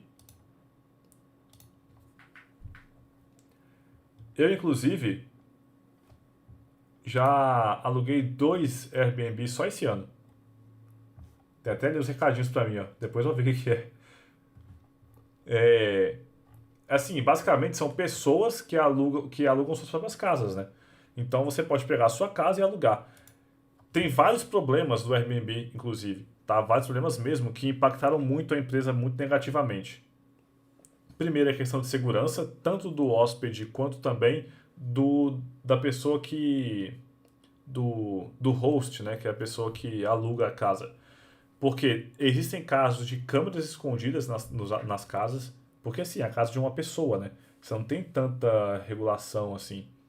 Já tiveram casos de pessoas que acharam câmeras escondidas nas casas que alugaram, como também tem inquilinos que às vezes destrói a casa. A pessoa rouba a casa, quebra tudo, e aí isso causa muitos problemas para quem aluga a sua própria casa, né? Tem essas questões. Outra, existe um estudo que mostra que existe uma relação direta entre o aumento de oferta de Airbnb em uma região e o aumento do preço do aluguel daquela região. Porque as pessoas descobriram que elas conseguem lucrar mais fazendo pequenas reservas, como o Airbnb, pessoas alugando durante 2, 3, 4, 5 dias, uma semana, e você aluga para várias pessoas ao longo do mês, do que alugar para uma pessoa fixa, que vai alugar de forma convencional. Então, pararam de alugar as casas da forma convencional para ficar só no Airbnb. Como tem menos oferta de aluguéis na região, consequentemente os preços sobem. Então tem uma relação direta. E nos Estados Unidos isso aconteceu muito forte em regiões como, por exemplo, São Francisco. Que São Francisco, inclusive, o Airbnb é de São Francisco. E ele nasceu em São Francisco, os fundadores observando a oportunidade, que é ter um comício do Obama na época lá, da vitória dele nas eleições, viram a oportunidade que não tinha mais vaga de hotel na cidade, aí o cara criou um site para poder alugar a casa dele para as pessoas. E ele conseguiu uma grana gigante. Porque ele estava passando por dificuldade, ele dividiu o fundador, que hoje é o CEO, junto com outro cofundador, eles moravam em conjunto em um apartamento em São Francisco. E aí eles viram que ia ter essa oportunidade de poder alugar a própria casa deles e estavam com dificuldade de pagar o aluguel. E eles viram que eles conseguiam alugar por um valor no fim de semana que já pagava metade do valor do aluguel. Então ele pensou, cara, eu consigo alugar minha casa aqui por 3 dias e eu pago metade do mês inteiro que essa casa custa para mim. E aí ele criou um site e começou a oferecer isso, que as pessoas oferecessem o mesmo que eles ofereciam, né? Só que num site da plataforma própria. Que aí nasceu o Airbnb assim, que no caso era o Air Bed and Breakfast, por isso que virou Airbnb. Depois foi crescendo e tal, e virou o que é hoje. Mas começou lá em 2008, a empresa. E São Francisco é uma cidade que os aluguéis são caríssimos, porque é uma cidade bem apertada, não tem para onde crescer. Quem já foi em São Francisco sabe como é que é. Aquela Bay Area, que é a região mesmo da Bahia, que é onde é São Francisco mesmo, é bem fechadinho e o aluguel lá é uma fortuna. São Francisco é uma das cidades mais caras do mundo para se viver. E aí ficou mais caro ainda depois que o Airbnb surgiu, porque os poucos apartamentos que tinham lá, a cidade não tem para onde crescer, ela é cercada, é uma baía. Dos poucos apartamentos que tinham lá, muitos estão alugando somente por Airbnb. E as pessoas que querem alugar de forma fixa agora tem menos disponibilidade. Consequentemente, o preço subiu. Já tiveram até protestos lá, chamado efeito Airbnb. Então tem algumas questões aí. E também tem questões de racismo bem forte com o Airbnb. É pesado isso. Gente que viu, sei lá, um cara que aluga uma casa aqui, ele tem que aceitar quando você quer alugar, né? Se eu quero alugar essa casa aqui, por exemplo, o hóspede não, caramba, o cara que aluga, eu esqueci o nome, o host, ele tem que te aceitar, ele tem que confirmar, não, beleza, eu alugo para essa pessoa. Tinha casos de pessoas que eram negras e tiveram o pedido negado, aí o cara criou um fake com a foto de uma pessoa branca, com as mesmas condições a pessoa conseguiu alugar. Aí, assim, essa questão em si, nem vejo tanto quanto problema do site mesmo. Lógico que o site tem que buscar formas de minimizar esse tipo de situação e criar também propagandas, promoções para que esse tipo de coisa diminua. Mas é mais questão, sim, infelizmente a sociedade é assim, né? O site é só o meio. O problema mesmo é a pessoa que está ali querendo, que é dono da casa e não aceita. É problema de educação mesmo da população. Mas o site tem que fazer coisas para minimizar isso. E isso traz problemas para a empresa, né? Caramba, olha essa casa aqui em Canela, que legal. Ah, não. É Canela? Tá, vamos parar de devagar aqui. Vamos lá.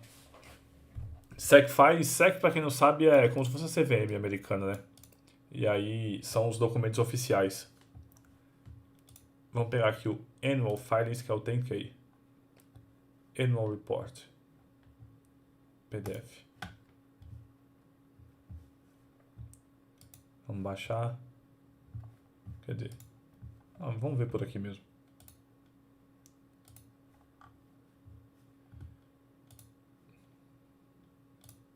Aí.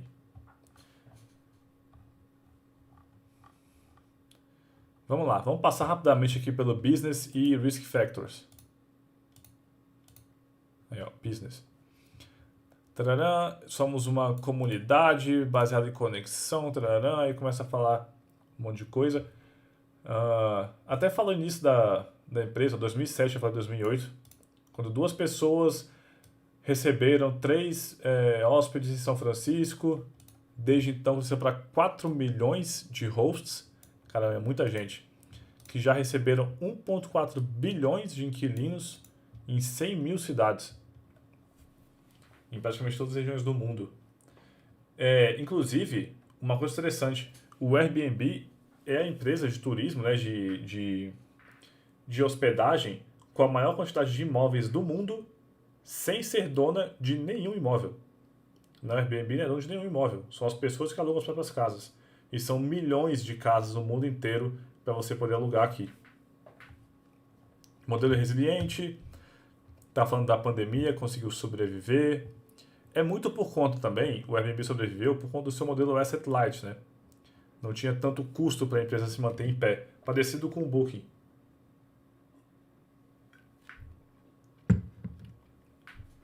A diferença é que o Airbnb é um negócio muito mais frágil. A gente vai ver isso aqui mais pra frente. Estratégia de longo prazo da empresa de crescimento. Conseguir mais hosts, investir no crescimento, também na qualidade da comunidade, atrair mais hosts pelo mundo, tarará, engajar os inquilinos, tarará, querem continuar a aumentar a base de inquilinos do Airbnb e aumentar o engajamento deles para que retornem e façam novos agendamentos e usem o Airbnb com mais frequência. Tarará. Eu acho legal o Airbnb, eu já peguei 2 esse ano. Nunca tive problema, né? Se alguém já teve problema aí, comente no chat se teve algum problema com o Airbnb. Investir na marca, tarará, investir, tarará, beleza. Expandir a sua cadeia global e criar novos produtos e ofertas. Já fez mais de 340 upgrades na plataforma em 2 anos. Então, o foco na plataforma para os hosts, plataforma para os inquilinos, sistema de confiança, que isso é importante. Lembra que eu falei da questão de segurança, que é um problema grave com o Airbnb? Tecnologia, marketing, que é muito importante para esse tipo de empresa, capital humano, que são os seus empregados. Olha lá, tem 6.800 empregados hoje. É pouco, tá, para o tamanho da empresa. É bem pouco. A empresa que tem ali milhões, recebeu mais de 1 bilhão de inquilinos. Mudança climática, regulamentação, sazonalidade, isso é muito forte, né, com o turismo. Tem momentos que quase ninguém viaja e momentos que todo mundo quer viajar. Competição pelos hosts ou pelos inquilinos. Lá, agências de viagem, até fala aqui, ó, como a Book Holdings, que a gente acabou de olhar. Expedia, que é a segunda maior. Trip.com. Sites de busca na internet, como Google. MetaSearch, como TripAdvisor, Trivago. São aquelas empresas que você pesquisa uma região, ele começa a buscar em vários sites diferentes. Redes de hotéis, as grandes redes. Property Management Companies. Isso aqui eu nem conheço, essas empresas aqui, ó. E plataformas online. Propriedade intelectual, tarará. Agora os fatores de risco. Os fatores de risco são muito parecidos com o do Booking. A diferença aqui é competição, que a empresa pode sofrer um pouquinho mais, a meu ver. Olha lá, falha de reter os seus hosts existentes ou adicionar novos. Ou se o host falhar em apresentar uma alta qualidade e experiência, nosso negócio, resultado das operações e financial condition, condições financeiras, né, pode ser materialmente adversamente afetada. É complicado, porque a empresa depende de terceiros, né? Eles não são donos dos negócios, dependem basicamente da pessoa que utiliza a plataforma deles fazer um bom serviço. E das pessoas que alugam cuidarem, né? Então vamos voltar aqui para os seus números. Qual página que tá? Financial Statements.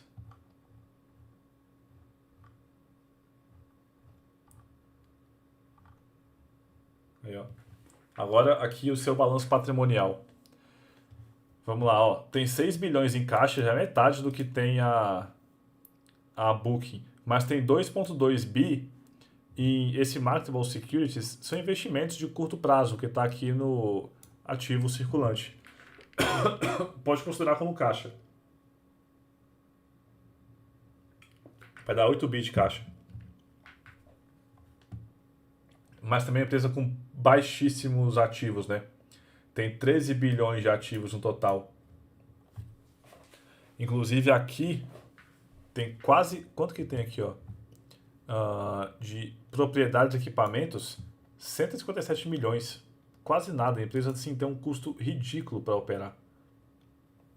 Intangíveis fraquíssimo também, 52 milhões. Aí de passivos são muito baixos também. O que tem de interessante aqui?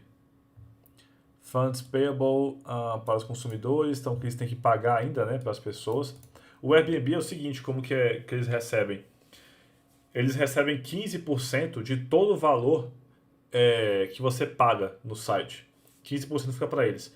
Eles debitam, se não me engano, é 12% de quem aluga e 3% do dono da casa. E somando, eles pegam 15%. Só que eles tiram um pedaço de quem aluga, um pedaço de quem está alugando. Então aqui é assim que eles ganham dinheiro. 15% de todos os aluguéis. Então eles têm que pagar para as pessoas ainda. Aí vai entrar aqui, ó, como passivo. Dívida, eles só têm dívida de longo prazo, eles não têm dívida de curto prazo. E é 1,9 bi. Tranquilo até. 1,9 bi de dívida. Eles têm 6 bi em caixa agora. Então, beleza. Muito pouco passivo, 8,9 bilhões. Vamos olhar aqui então vamos jogar para cá. Ativo circulante.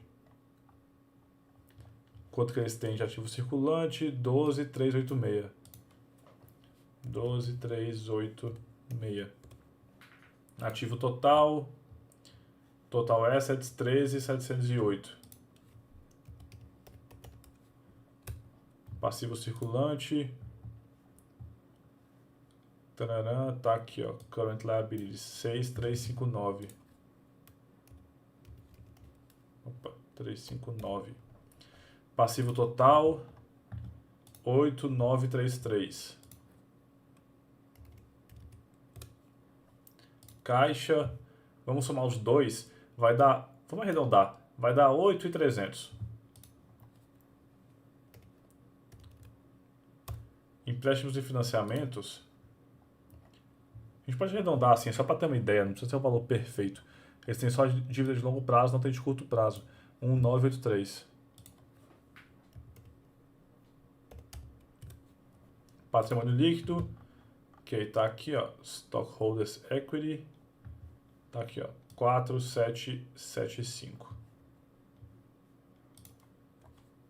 4,775.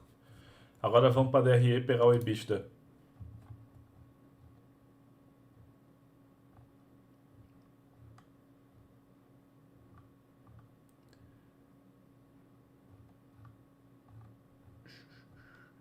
Já passamos.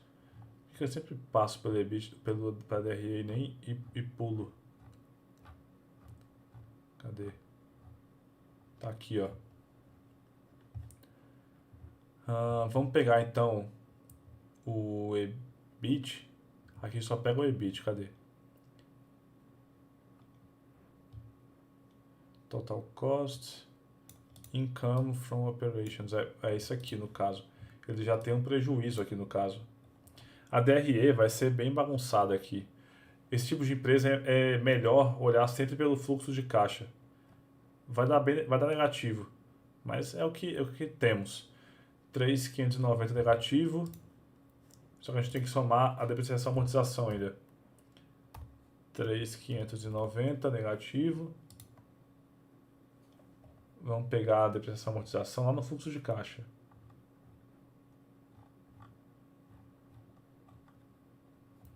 Aqui, ó, 126. Mais 126. Ficou negativo.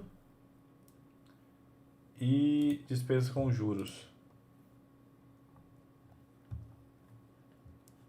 Cadê? Já cotou. Esse é o fluxo de caixa, né? A gente vai achar isso aqui. A gente pode achar ali ou na DRE. Interest expense 172.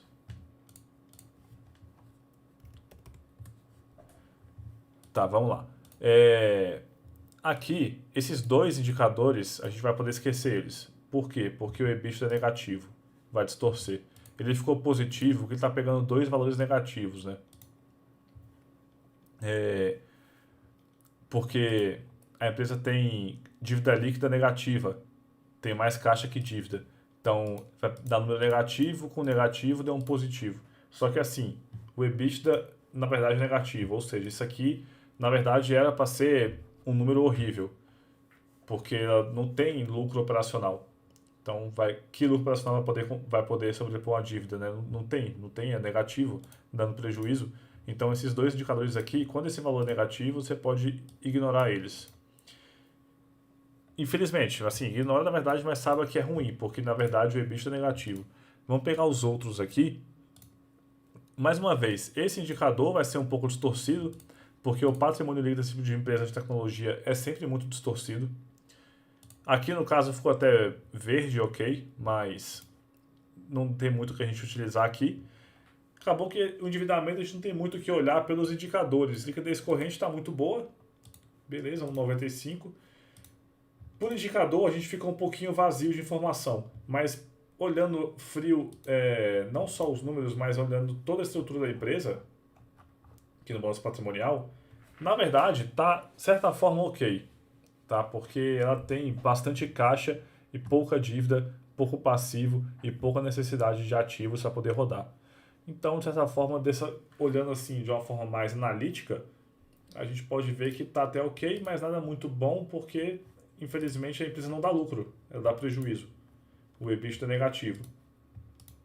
Vamos ver se aqui tem um histórico. Olha lá. A gente não tem muito histórico para poder observar porque a empresa fez IPO em 2020. Aqui no caso, o EBITDA deu positivo. Deixa eu olhar aqui.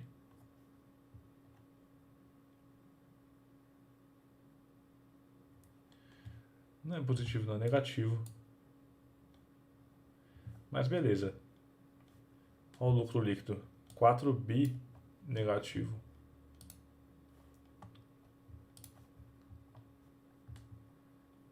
Deu alguma coisa aqui. O resultado financeiro também está errado. Mas tranquilo, a gente pode ver que outros números aqui estão bem. Esses aqui eu sei que estão certos, 2020, que eu já olhei antes. A empresa nunca deu lucro, esse é o ponto que eu queria mostrar para vocês. Mas a gente não tem muito histórico para analisar. A empresa acabou de fazer o IPO. Então ela vive aqui de investimentos. Vamos olhar agora aqui esses indicadores. Vamos apagar esse aqui. Apagar esse. Vamos para DRE. Receita. Já sei também o que eu tô fazendo. Pô, foi muito burro. Ninguém também percebeu, né? Eu tava pegando 2020. Aqui 2022, ó. Realmente ela deu lucro. Não, agora vamos corrigir.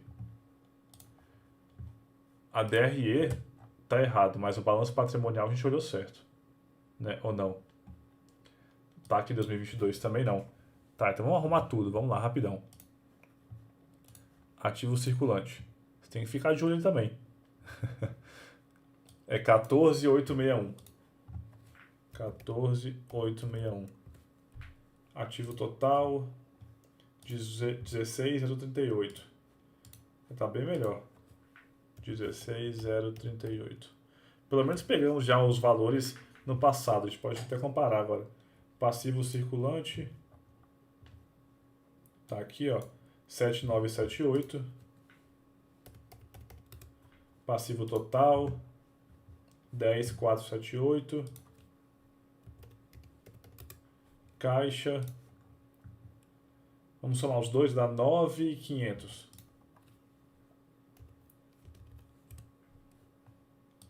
Empréstimos e financiamentos. Praticamente a mesma coisa, 1.987. Patrimônio líquido 5.560. Agora é EBITDA. Agora sim, vamos lá. Agora foi positivo, olha lá, 2022. 1.802. igual 1.802 e vamos somar com a depreciação e amortização.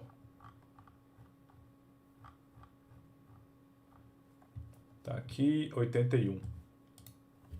Mais 81. Despesas com juros, vamos botar na DRE.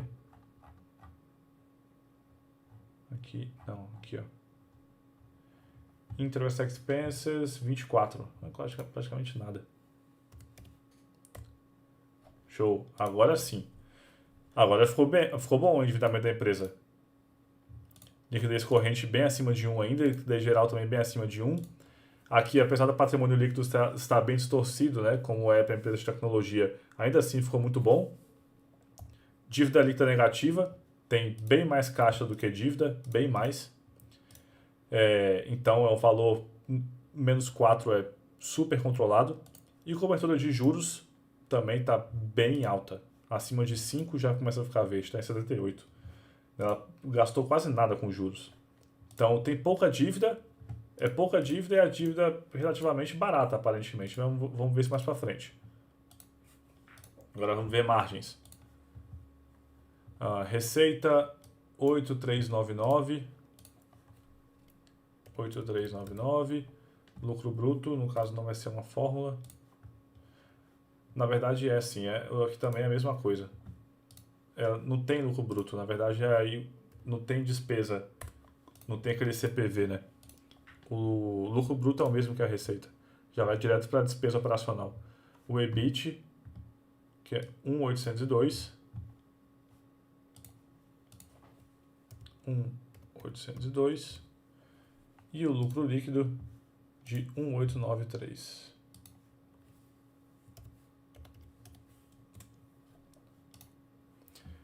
Então, o que é interessante, o lucro líquido maior que o EBIT. Vamos ver o que aconteceu aqui. 1.802. Aí tem receita de... Esse interest income é o que gera, que ela recebe de juros. Que ela recebe de juros. A empresa tem, aqui ó, quase 10 bilhões em caixa, né? Sendo que está aplicado mesmo. Tá aqui ó, marketable securities. 2 bilhões de aplicados. Esse dinheiro está aplicado, está rendendo juros para a empresa. E ela recebeu de juros mais do que ela pagou.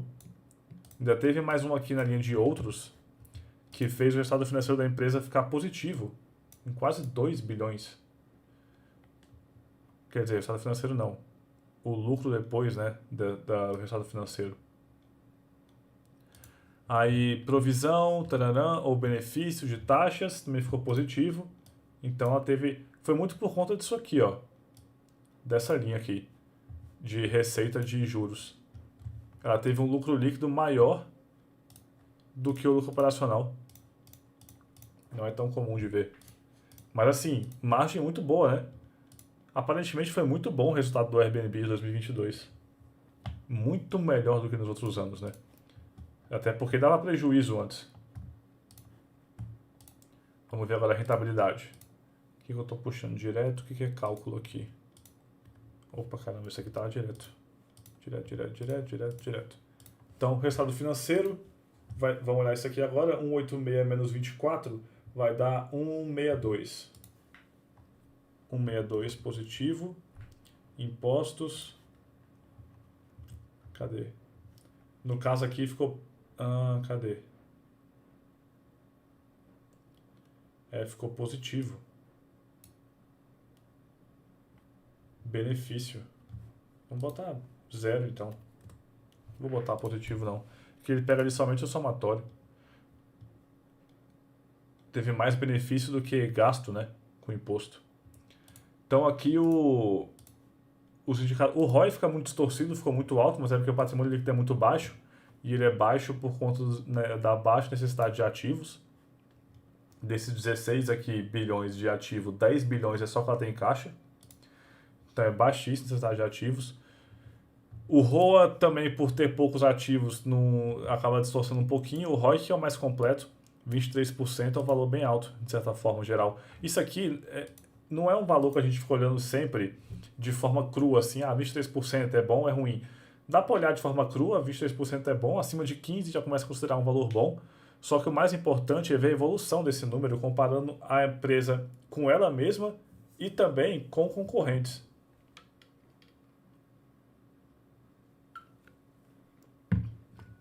Tem que olhar o ROIC de empresas similares e comparar entre elas.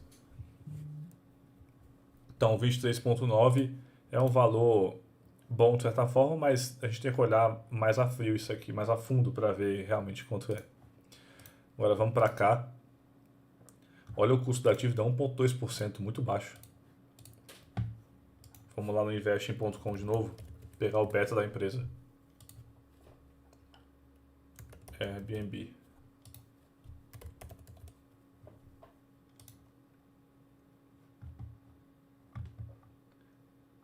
$1,22. O beta do Airbnb menor do que do Booking. O resto aqui igual. Geração de valor mais baixa que a do Booking, né? Mas ainda assim muito boa.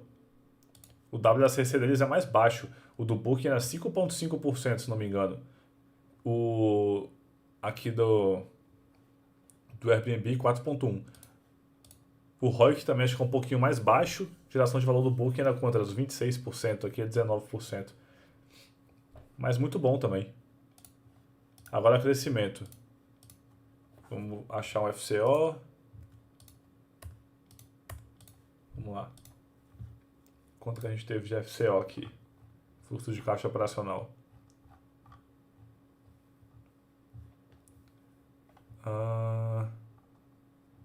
Cadê? Cash flow, tá aqui ó. Net cash 2022 3.430. 3.430. Depreciação, amortização 81. Capex, purchases of property and equipment 25.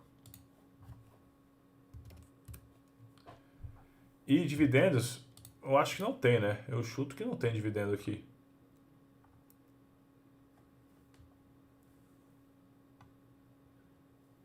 Teve recompras de ações, ó. 1,5 bilhões. Aqui, só isso. Não tem dividendo não. Mas vamos fazer igual o Booking. O Booking também não paga dividendos, mas vamos considerar a recompra de ações como dividendos. Só para a gente ver o impacto disso.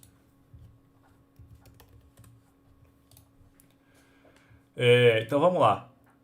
O payout aqui em relação ao lucro líquido foi bem alto até, 79%, mas aqui é mais interessante de olhar em relação ao FCO também, que dá ali uns 50, menos uns 40%.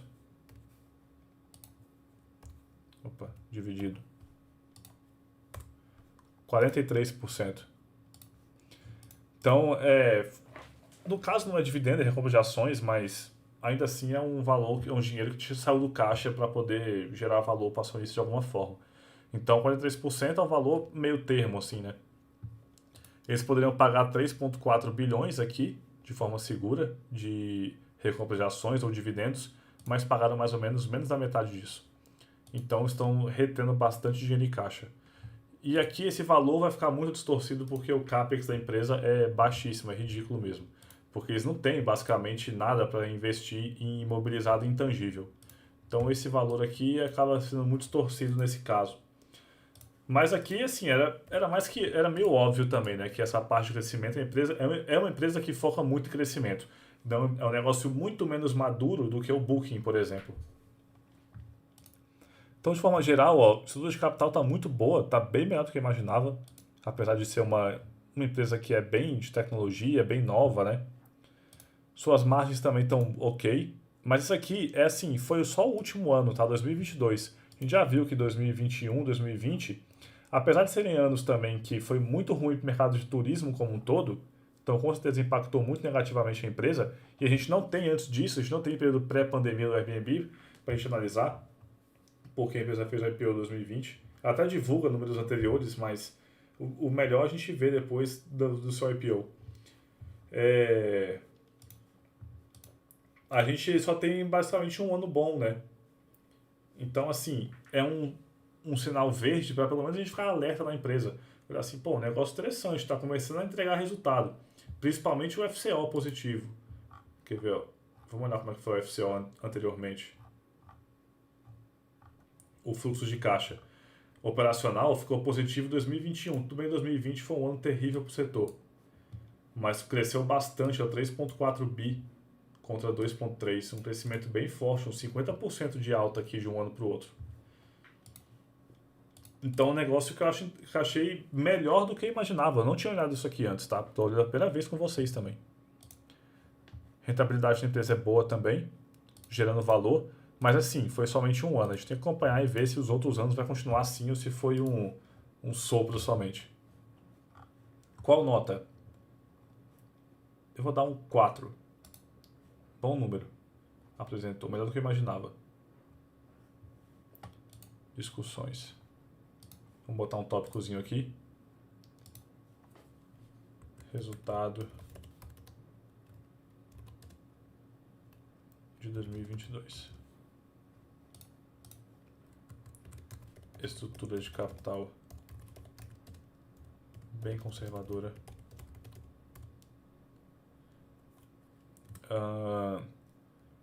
Está gerando fluxo de caixa operacional positivo, o que é muito importante para empresas assim pequenas, tá? Fluxo de caixa operacional, empresas que não é pequena, assim, o Booking, o Airbnb até que é grande, mas empresas novas, sabe, que não são tão consolidadas assim. O que mais a gente pode falar aqui? Está lucrando. Vou botar assim. Não, vamos colocar. Aparentemente. Está com. Vou botar assim. Eu queria falar que está com. É porque não tem comparativo pré-pandemia. Então não dá para falar assim que recuperou o resultado pré-pandemia. Mas eu vou botar assim. Aparentemente. A pandemia ficou para trás. Lógico, depende da pandemia voltar ou não, né? Que ela não está 100% fora. O Covid está por aí ainda. Que mais que a gente pode falar aqui?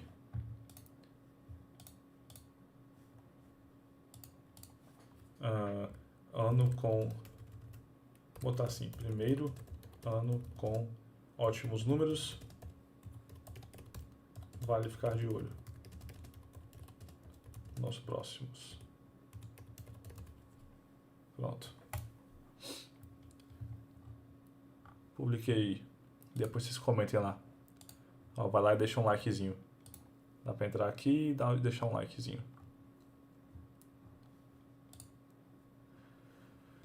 Beleza? E aí, mais alguma coisa ou podemos encerrar? Live de 2 horas, né? Tá bom. O relógio já apitou aqui, hora de dormir.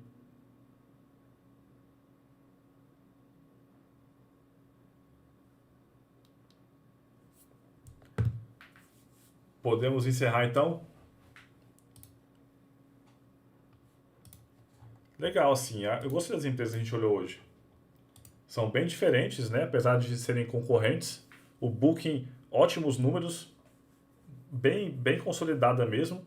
Mas é uma empresa que a gente não espera muito crescimento, tanto quanto o Airbnb, por exemplo. A empresa já está mais consolidada no mercado. O Airbnb é um pouquinho mais promissor, assim, vamos dizer, né? Mais a vinda de crescimento, mas também tem mais riscos. Bom, é isso então, já que não há muitas perguntas, então eu vou encerrando por aqui. Valeu, pessoal, um abraço e até segunda-feira que vem.